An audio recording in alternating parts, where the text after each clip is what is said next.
Sheikh Abdoulaye Dieye was a candidate for the presidency in Senegal, a member of the parliament, deputy mayor of his hometown in St. Louis, and spiritual leader of a branch of the Dieye Sufi order.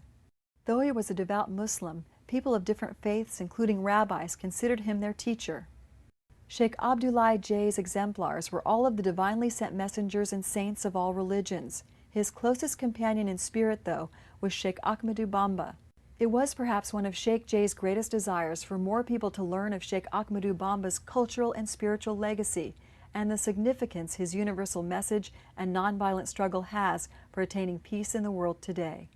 It was quite an experience for us. Right away you could tell that he himself had such a luminosity of presence, and he had in his own being harmonized his soul so that when people came into his aura or his environment, they would oftentimes just become uplifted.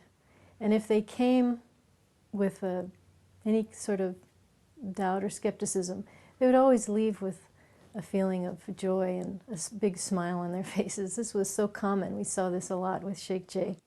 I knew that I was in the presence of a man who represented something for me personally, that he was connecting me to something very present and yet somehow something very ancient.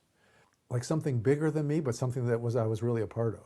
He looked so beautiful, not only physically in the robes that he had on, the African-style boubous, they're called in Senegal, but he had a beauty, an inner beauty that was just radiating out from him. I can't really tell you the experience except to know that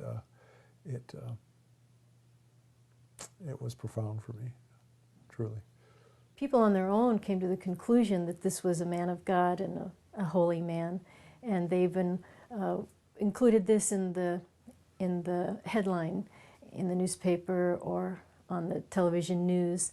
And he talked about spiritual politics and that the politicians should be more like the prophets in the fact that they healed the sick and fed the poor. His gift was not just his presence, which was so remarkable, but the teachings that he received from his teacher, Sheikh Ahmadou Bamba, that included more than just a beautiful philosophy, but included a methodology and a way to achieve this peace. And I think that the peace that he exuded came from his having really attained an inner peace and a sort of peace with God.